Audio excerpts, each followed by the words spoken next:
Olá!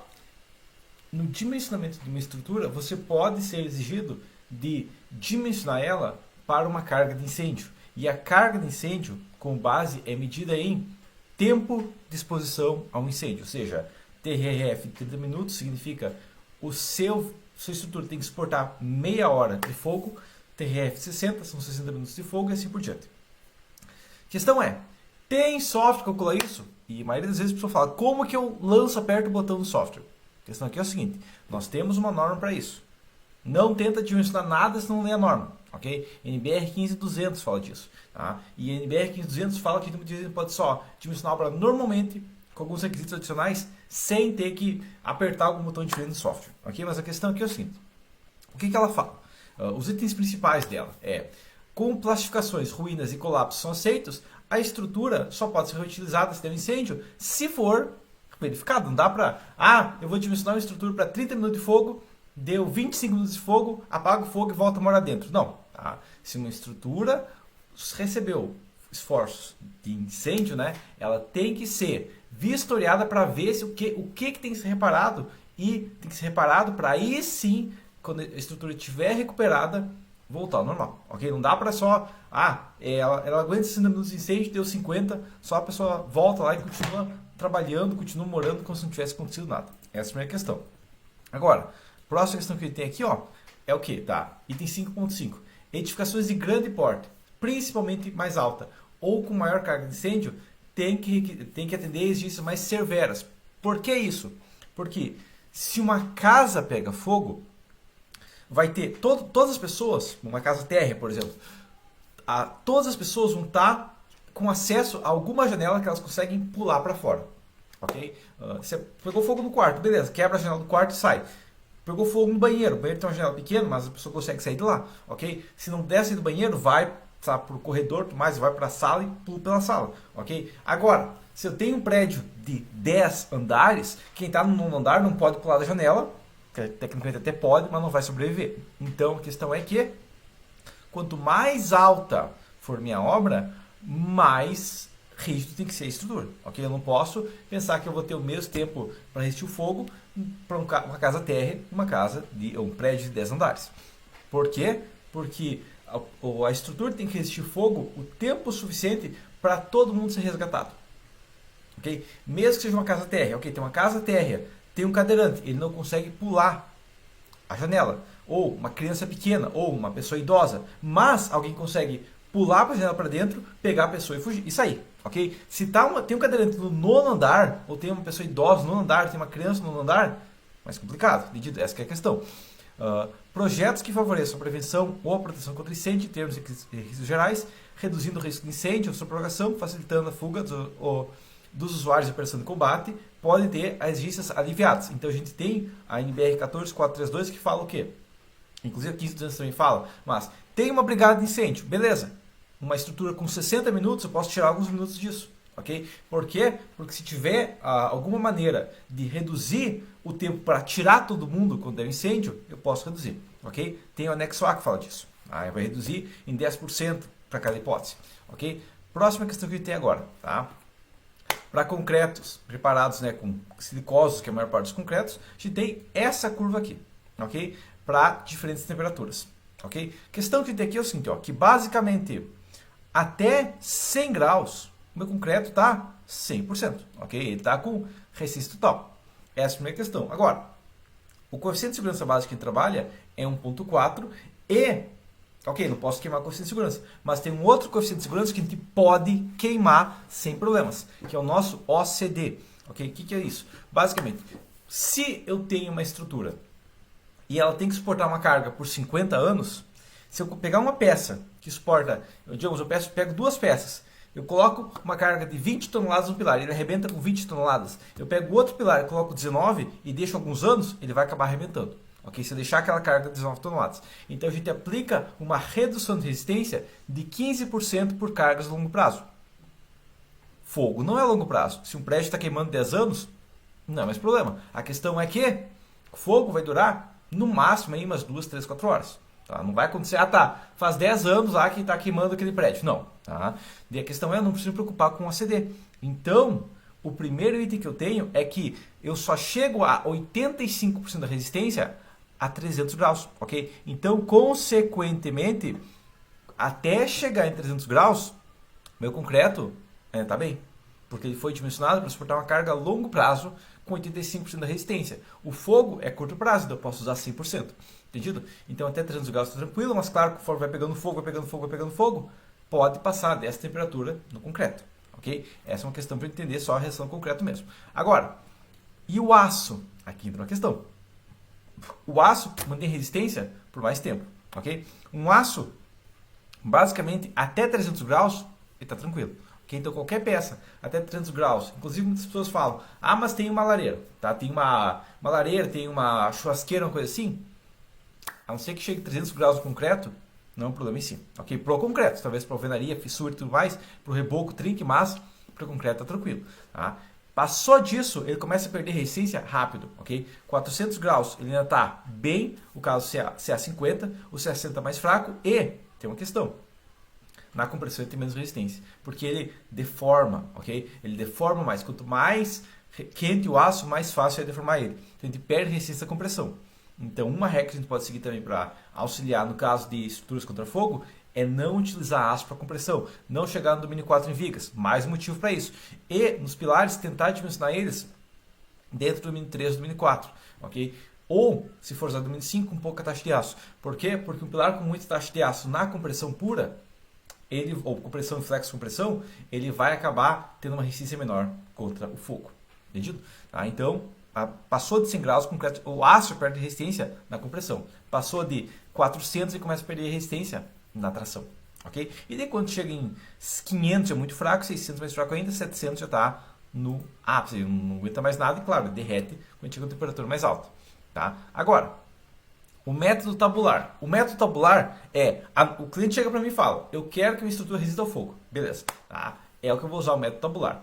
Daí o cliente fala, não, Gilberto, é o seguinte, eu quero que resista ao fogo, mas eu preciso, tá? Eu vou fazer 50 prédios, todos para o mesmo projeto, e eu preciso que você dê uma utilização pesada nisso, ok? Eu não me importo que você tenha que fazer um ensaio complexo para realmente gastar mais para economizar, porque vai ter 50 prédios iguais, para conseguir reduzir um pouco mais a estrutura, ok? É um caso especial, mas o padrão que eu recomendo é o método tabular, que é o mais fácil, tá? Basicamente ele fala, tá? Nesse método, basta aprender a atender as dimensões mínimas da tabela 412, ok? Dependendo do sistema estrutural. Ou seja, ele vai falar, teu pilar tem que ter no mínimo tanto. Eu fiz com tanto? Beleza, não precisa se preocupar. Tanto e com comprimento tanto, ok? Essa é a regra, está tranquilo, tá? E daí a questão é que os ensaios mostram que as peças rompem por flexão ou por flexo-compressão. Eu não preciso verificar os estribos, ok? Então, tá aqui já na norma. Esse é o método padrão, ok? Se você já trabalha com esse método padrão, já tem experiência com esse método padrão, e você já dimensionou obras com esse método padrão, aí você pode começar a pensar, ok, quem sabe nesse caso que é mais complicado, eu vou aplicar um método de otimização, fazer uns ensaios e tudo mais, e verificar. Mas o padrão é utilizar esse método porque é muito mais fácil. O que ele fala? Bom, isso é uma questão, tá? Agora, tem uma outra questão que ele fala, tá? Que é o quê? Que basicamente o cálculo é feito imaginando que a gente tem um coeficiente de segurança normal, né? Eu tenho coeficiente de segurança 1.4 geralmente, ok? Porque se a gente adotar, digamos, uma técnica que eu posso usar, técnica secreta, entope de aço que resolve, é um método, tá? Se eu dimensionar para uma carga maior, eu consigo fazer uma redução do comprimento e consigo dar uma otimizada na estrutura, tá? Mas o padrão é que a gente vai trabalhar normal, não vai colocar mais aço só para suportar uma estrutura maior, ok? Entendido isso? Então, é só uma questão realmente a gente pode colocar mais aço para reduzir o comprimento, a norma permite, tá? Não é permitida a consideração do revestimento, ok? Então, o que a norma fala? Que eu não posso só realmente reduzir, usar o revestimento, eu vou rebocar, pronto, considerar, calma. O que a norma fala é que revestimento de argamassa, cal e areia, eu posso, tá? Só não para pilares, laje lisa e não para laje cogumelo. Eu posso usar essa determinação apenas no caso de vigas, tá? Mas é uma vantagem considerável, que é o quê? Ou algum outro tipo de laje, tá? Mas a questão é, revestimento do tipo argamassa, cal e areia, eu consigo contar 2/3 da espessura e no caso, sem a cal, eu consigo contar a espessura inteira, ok? E no caso, gesso ou fibras, eu tenho que fazer um ensaio. Eu não posso só considerar essa resistência, beleza? Próximo, vigas. Tá? O que ela fala? Basicamente, a tabela vai dar uma espessura mínima da peça, tá? E ela fala uma questão específica, se for uma viga chata, uma viga mais larga do que alta, que é um caso específico, eu tenho que verificar se ela não vai esquentar pela largura, não pela altura, ok? Mas o padrão de vigas segue a tabela. Entendido? Tá? E daí a questão eu posso reduzir o comprimento de uma viga, tá? Eu posso manter o comprimento das armaduras, a face inferior contra a lateral, tá? Sem aumento, tá? Desde que eu siga a NBR, aumento o diâmetro de todas as barras das quinas. Ok? Por que isso? Porque as barras das quinas são as primeiras que vão esquentar, porque elas estão próximo a duas bordas. Tá? E a questão é que o item específico aqui, ó, tá? Ou eu aumento a barra das quinas em um diâmetro, ou eu aumento 10 milímetros no comprimento inferior, porque é o fogo de baixo que vai esquentar primariamente. O padrão é a gente tentar aumentar em 10 milímetros, porque é muito mais barato do que aumentar o diâmetro de tudo. Tá? O que ela vai falar agora de vigas? Essa que é a tabela importante. Bom, se eu preciso um TRRF de 30 minutos, eu tenho que ter uma viga com 80 milímetros, com 25 milímetros de comprimento, o que vai meio que matar uma viga, não sei se coloca só uma barra, ou uma viga de 120 de largura com pelo menos 2 centímetros de comprimento, ou uma viga de 16 de largura com 15, 6 opções. Entendido? Então a questão é que eu tenho essas opções. No caso, TRRF de 30 minutos, a gente vê aqui. A não ser que eu trabalhe com uma viga muito fina, com menos de 12 de largura, eu já tenho que meio que garantido um TRF aqui de 30 minutos, fazendo vigas de 12 com 20 milímetros. E meio que padrão que as vigas tenham pelo menos 20 milímetros, ok? Agora, TRF de 60 minutos, ok? O que eu tenho que ter? Eu tenho que ter ou uma viga com 120 milímetros de largura, uma viga de 12 com 4 centímetros de comprimento, apertado isso aqui, ou uma viga de 16 com 3,5, ou 19 com 3, ou de 30 com 2,5, ok? 60 minutos a gente vê que a gente precisa de vigas bem mais largas ou um comprimento bem maior. Aqui começa a apertar. Tá? 90 minutos. Eu preciso de uma viga mais espessa ainda, né? 20 milímetros espessa e mais comprimento ainda, ok? Eu preciso de uma viga com pelo menos 14 ou posso ter um dado menor se eu fizer ensaio. Tá? No caso de um TRF, ou seja, 2 horas resistindo a fogo. Tá? Eu preciso de comprimentos gigantes, né?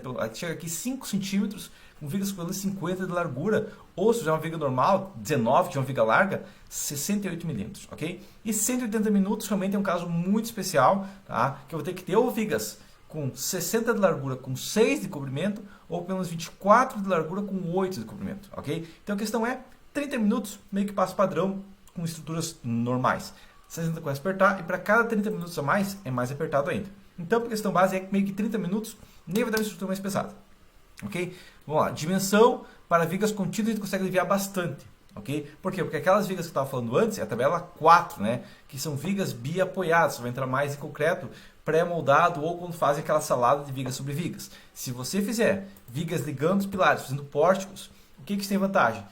A vantagem é que, como ela tem ligação com o pórtico, ela tem ligação com o pilar e consegue transmitir esforços, calor mais facilmente para os outros andares, você consegue aumentar drasticamente essa temperatura resistida, tá? E a questão é, viga de 12 de largura com 25 milímetros de comprimento, que é normal, eu consigo garantir tranquilamente 60 minutos, ok? E fazendo uma viga com 37 milímetros de comprimento, com 14 de largura, consigo garantir 90 minutos, ou uma viga bem larga com 25 milímetros de comprimento também consigo tranquilamente, ok? Então essa é a questão, essas tabelas aqui, ok? Mesma coisa vai valer aqui, ó, no caso de lajes, tá? A laje que a gente vai ter, basicamente é o quê? Comprimento de 10 milímetros já mata tranquilamente 3 centímetros, 30 minutos, mas eu preciso de uma espessura mínima, se eu quiser que seja de corta-fogo, de 60 milímetros. Quer dizer, claro, eu tenho 60 milímetros, tranquilo, eu tenho 60.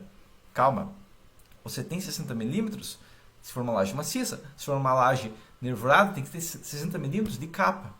Ok? Então a gente tem outra questão também, que uma laje maciça ou uma laje que não sirva para corta-fogo, a gente consegue garantir, digamos, uma comprimento muito menor. Agora, se eu quero que resista para corta-fogo, o ideal é que eu tenha um grande volume de concreto e a laje maciça é bem eficiente para isso. Ou se for uma laje nervurada, uma coisa assim, que eu tenha, digamos, um forro com a capacidade de impedir ali e servir de corta-fogo. Ok?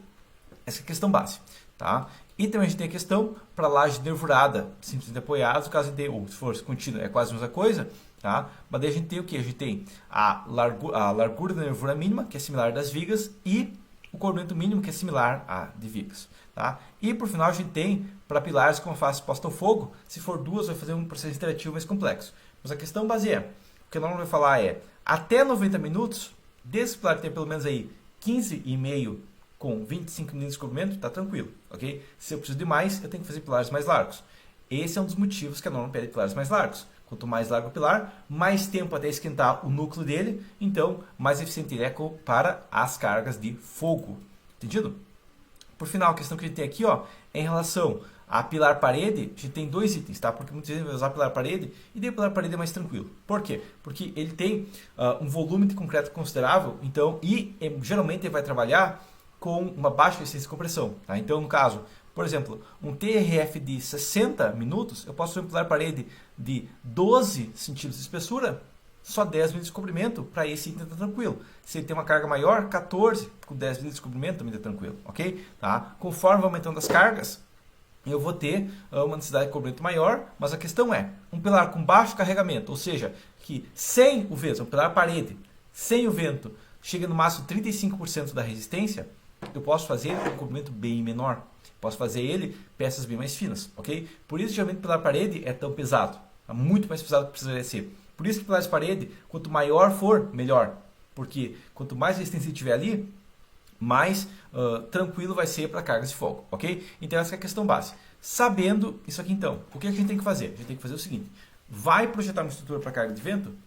O que eu recomendo é, use o método tabular, a não ser que você tenha um investimento considerável aí que dê para fazer um monte de ensaios específicos, ok? Lê a norma inteira, isso aqui é um resumo da norma, ok? E por questão final é que a carga de fogo vai ser crítica para obras altas. Se o seu cliente tem uma casa TR, ele está pedindo TRF, ou tem um galpão e está pedindo TRF, geralmente vai ser crítico, a não ser que os seus bombeiros locais peçam um TRF específico. Entendido? Mas por enquanto seria isso, e até a próxima.